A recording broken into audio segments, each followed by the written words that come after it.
Манас эпосундагы 7 осуяттын бири табият менен таттуу мамиледе болуу деп айтылат.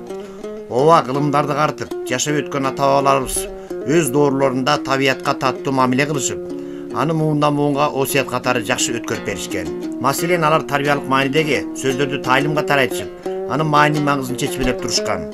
Алсак, көк чөптү үзбө, таза сууну булгаба, журтуңду таза карма, кайберинде атпа деген акыл сөздөр бекеринен айтылып калбаса керек.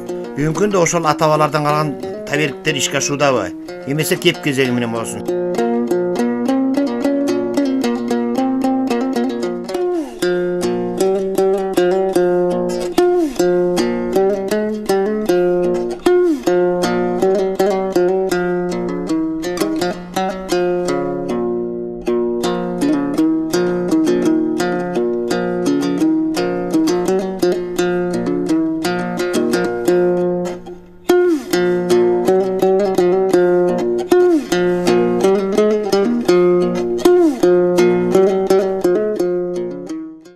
Манас атабыздын осуятында айтып атпайбы, табият менен таттуу мамиледе болуу деп мисалы.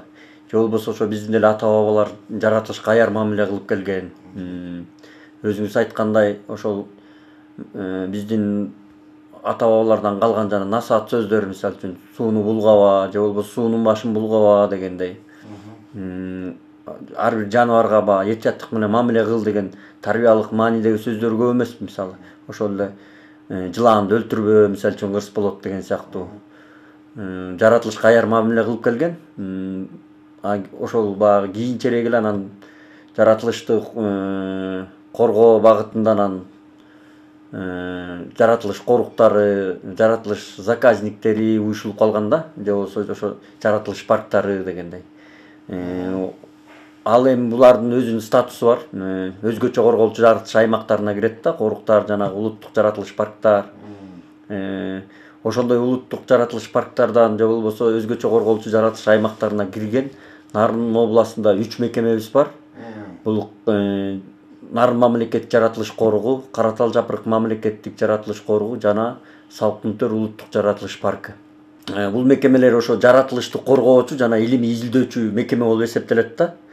Мисалы, ошол жерде жаратылышын коргоп, анан илимий багыттагы иштерди жүргүзүп, жаратылышта болуп аткан өзгөчөлүктөргө маани берип, ошого жараша корутундуларды чыгарып туруу болуп эсептелет да. Эми Нарын мамлекеттик жаратылыш коругу Борбордук Тянь Шандагы жаратылыш комплекстерин сактап калуу максатында уюшулган да. Ошол жердеги жаныбарлар, өсүмдүктөр дүйнөсүн чоголуу коркунучундагы сактап калуу жана көбөйтүү максатында уюшулган да. Коруктун жалпы аянты 105.519 гектар түзөт. Учурда бул тема бүгүнкү күндүн башкы талабы болгондуктан Нарын облусунда да бир катар өзөктүү маселелердин чечилишине кадамдар жасалууда. Бул жаныбарлар менен өсүмдүктөрдү изилдөөдө жыйынтыгын берген. Заповедник Татайын аймак 2ге бөлүнөт. Корук аймагы жана көзөмөлдөөчү аймак болупчу. Экөөнү экөөлүк режимде. Бирөөндө жалпы чарбалык иштердин баарына тыюу салынган. Бул корук аймагында, көзөмөлдөөчү аймагында болсо чарбалык иштерге тыюу салынган эмес да. Ал жерде жайытка колдонууга болот, бирок калганын баарына тыюу салынган да. Ошо чөп чабууга болбойт деген сыяктуу. Өсүмдүк терүүгө, гүлдөр терүүгө болбойт, же болбосо мөмөсүн терүүгө болбойт деген тыюу салынганда экөөнүн 2 режими бар да. Корук аймагында болсо ошо жана красный зонасы, заповедный, анан охранный зона деп коет да, орусча айтканда. Ошо заповедный зонасында болсо баардык иштерге тыюу салган. Ал жерден теги жайытка да колдонууга болбойт да. Анан өзүнүн режими бар. Ал жерде жапайы жаратылыштагы кубулуштардын, жаратылыш кубулуштарын өтүшүнө камсыз кылып берүү да. Ошол жерде мисалы корук зонасынын ичинде көчкү жүргөн жеринде жатыш керек мисалы. Жана карагайын талкалап кетип бир жер тосуп калса ошол боюнча жатыш керек да. Бүт баарына тең табигый процесстерин өтүшүнө шарт түзүп берүү болуп саналат да. Анан негизи корукта бир 6 багыт боюнча иш кылабыз. Бул жерде биринчи корук режимин сактоо, илимий иштер, биотехникалык иш-чаралар, экологиялык агартуу иштери, Бугум Арал питомниги жана анан экологиялык туризмде жанагы волонтерлор менен иштөө.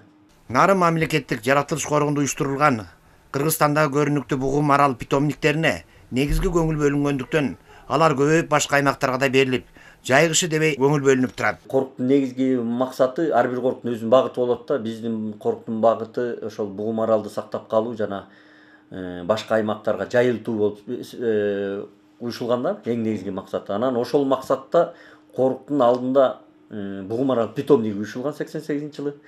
Азыркы учурда питомникте 15 баш Бугум Арал бар.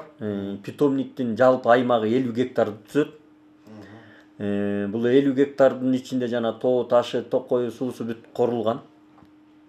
Бул багыт боюнча питомниктин максаты болсо, өзүңүз айткандай, Кыргызстандын мурунку аймактарында жашап кеткен аймактарына кайра бугуну апарып кой берүү да. Мисалы, көп эле жерде бугулу төр, марал кечүү, үйүр марал деген жерлердин аттары бар, бирок ал жерде самам желе, бирок марал өзү жок да азыркы учурда. Ошондой жерлерге жайылтып болуп саналат да. Анан бул багытта ошол 2018-жылы ошол Жалал Абадка, Аксы районуна Бугум Аралдардан бердик. Азыркы учурда жакшы, ошол жерде төлдөп көбөйүп атат, байралып көбөйүп калды. Негизги эле бул бугунун эң биринчи эле жырткыч жаныбарлары көбүрөөк зыян алып келет да, карышкыр мисалы. Ал жакта мисалы үчүн карышкыр болбойт экен көп. Ошон үчүн ал жерден көбөйүүсү шарты жакшы болот деп ойлоп атабыз да. Андан сырткары эми коруктун аймагында азыр 300 баштын тегерегинде Бугум Аралыбыз бар, коруктун өзүндө да, питомникте эмес. Эгер карышкырдын санын жылдан жылга көбөйүп атпай, карышкырдын эле зыянынан азайбаса, стабилдүү бир санды сактап келет да, ошол 250ден 350ге чейинки стабилдүү сакталып келет да коруктун аймагында. Биотехникалык иш-чаралар деп бир багыты бар деп атпайсызбы? Ошол коруктун аймагында булактардын көзүн тазалоо, жана ат жолдорубузду оңдоо ошолорго барчу. Өрт коопсуздугуна арналган жолдорду тазалоо мисалы. Ошондой жерлерге, мисалы үчүн өрт коопсуздугуна керектүү жолдорун тазалоо, оңдоо, анан жанагындай кар оор түшкөн жылдары ошо ача туяктуу жапайы жаныбарлардын кышкы тоюутуна көмөк көрсөтүү максатында белгилүү бир участоктарга чөптөрдү чаап, атайын өзлөрүнүн кормушкалары бар, ошолорго коюп кетебиз да, андан сырткары туз чачуу деген жумуштарыбыз бар. Ошондой санак учет иштерибиз кирет ошол биотехникалык иштерге. Илимий мекеме деп атпайсызбы? Ошол жана Бугум Арал питомнигинде эле мисалы бугуну колго багып чоңойтуу, анан ошол кантип мисалы үчүн 6 жашынан 6 айына чейин кандай тамактарды берүүгө болот. Ошол баарын ар бир процесси боюнча атайын байкоо жүргүзүлүп, ошонун баары кагаз бетине түшүрүлүп, мынтип китебибиз чыккан да. Ошол именно бугуну кантип багыш керек. Колдо кантип багылат? Колдо жана жарым колдо ошол боюнча маалыматтар топтолуп, китебибиз чыгарылган да. Ошондой эле чет элдик ыктыярчылардын берген көмөгү жана мекеменин кызматкерлери тарабынан аюу, сүлөөсүн илбистердин жашоо шартына такай көзөмөл жүргүзүлгөндүктөн анын жыйынтыгы жаман эмес. Маселен, алардын моюнуна сүрөт каргылары коюлуп, кай жерде жүргөндөрү аныкталып турат. Бизде ошол жанагы жапайы жаныбарларга байкоо мониторинг иштерин жүргүзөбүз да. Мисалы, азыркы заманбап технологияны колдонуп, ошол видео капкандарды коюп, заповедниктин ичиндеги жапайы жаныбарларга мониторинг жүргүзүп, ошолордун саны көбөйүп атабы, азайып атабы, кайсы аймактарда көбүрөөк болот. Мисалы, 2 жапайы жаныбарга, бирөөнү ача туяктууга жана бирөөнү аюуга атайын радио каргы тагып алып, бүгүнкү күндө издөө жумуштары болуп атат. Ошол коруктун аймагында буга чейин практика жүзүндө могул жерлерде болот деп, маралдар ушул аймактарда көбүрөөк болот, момундай жерлерде кыштайт деп биз баягы практика жүзүндө билчүбүз. Ошону эми азыркы заманбап технологияны колдонуп, маралдын ошол аймактарга жүргөнүн даана тастыктап атабыз да. Уже ошол радио каргыдан келген сигналдар аркылуу кайсы жерлерде жүрөт, кышында кайсы жерден кыштап чыкты, жана ошол төрлөрдө кар калыңыраак түшкөн жерлерде кыштарын даана кагаз жүзүндө тастыктап атабыз маралдыкын. Ал эми аюунукун болсо, радио каргынын жардамы менен ошол аюу радио каргоо аркылуу аюунун корук аймагында жүргөнүн аныктап атабыз да. Корук аймагында эле болобу же коруктан сырткаркы жанаш аймактарда да болобу депчи.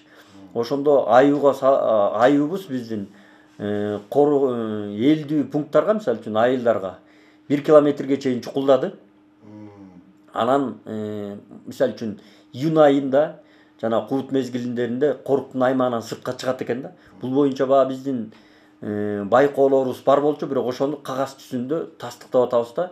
Ошол айларда ошол аймактарга мисалы тынч аймактарды уюштуруу максатында ошондой корутундуларды бериш керек да. Негизи эле коруктун жумушунун максаты да ошол да. Мисалы ошол аймактарды ошол айларда коруктан чыккан аймактарда ошол жерлерге тынч зоналарды уюштуруп, же болбосо корук кызматкерлери аркылуу ошолорго рейдтерди уюштуруу, ушундай иш-чаралар келип чыгат да. Мисалы бир эле радио каргынын бир эле багытын айтып атам да. Мындан көп да багытына биздин корукка берген маалыматтары көп да. Жакшы иштер менен катарлаш эле көйгөйлөр да жок эмес. Бирок аларды чечүүдө аракеттер көрүлүп жатыптыр. Чет өлкөлүк донорлор менен иштеп атпайбызбы? Ошол эле фотоловушкаларды алабыз, видео капкандарды. Анан ошолорду орнотууда ба эгерлерибиздин кичине азыркы заманбап ошол аппараттарды орнотуу жагынан көйгөй болуп атат. Жанагындай GPS-терибиз алар деле телефон сыяктуу эскирет экен. Анан ошолорду бат-баттан жаңырып турса, ага биздин азыр өзүбүздүн чамабыз келбей атат да. Ошондойлор көбүрөөк болсо мисалы жакшы болот эле да. Анан бирок эми ал көйгөйдү деле ушундай көйгөй болуп атат деп отурган жокпуз. Азыр волонтерлор менен иштеп, ошолордун жардамы менен фото капкандарды коюп, ошолор менен чогуу бирдикте чыгып, биздин эгерлерди окутканга аракет кылып атабыз. Эми практика жүзүндө көрүп, ошол эле багытта сразу орнотуп коюп орларына. Анан ошо Илбирстин мисалы үчүн азыркы күндө так маалыматын билип калдык дегенде коруктун аймагында сүлөөсүн бар экенин. Мисалы үчүн мына ошол эле фото капкан жардам менен Илбирсти тоонун арасында эле эмес, Карагайдын арасында жүрөрү тастыкталып атат да. Карагайдын арасында, ошо Карагайдын арасында мисалы үчүн эл билбеген кишилер ойлошу мүмкүн, эскитеке тиги асмандын башында эле жарда зоодо болот депчи. Ошол эле Илбирс түшкөн Карагайдын арасына коюп көрдүк. Ошо ай үчүн деп койгонбуз. Ошол жерге мониторинг кылып туралы деп. Ошол жерге мисалы үчүн Илбирси да келип атат, сүлөөсүнү да келип атат, эчкитекеси да келип атат. Уже Карагайдын арасында баары жүрөт дегенге так маалымат да бул. Ошентип, табият жанында жашашкан жан-жаныбарлардын сакталып калышына бир гана бул тармакта иштешкендер эмес, жалпыбыз жооптуу болсок, эртеңки муундарга жүзүбүз жарык болоору белгилүү.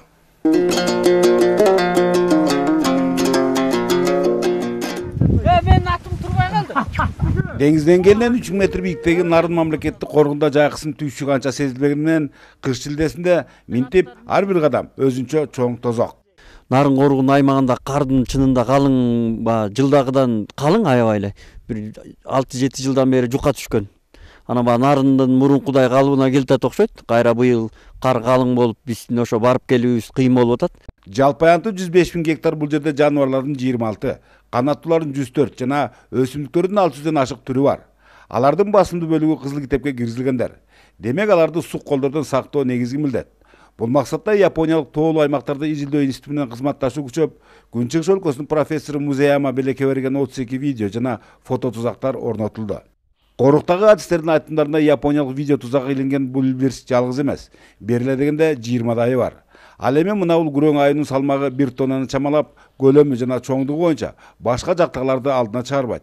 Ошондой эле видео жана фото тузактардын объективи аркар, кулжа, улар сыяктуу кызыл китепке киргизген жаныбарларда чагылдырган. Миң уккандан бир көргөн. Ошентип буга чейин биздин тоолордо аю, Илбирс жок деп келишкендер өз ойлорунан кайтышууда. Ошондой эле эми браконьерлик кылышкандарды аныктоо оңой болмокчу.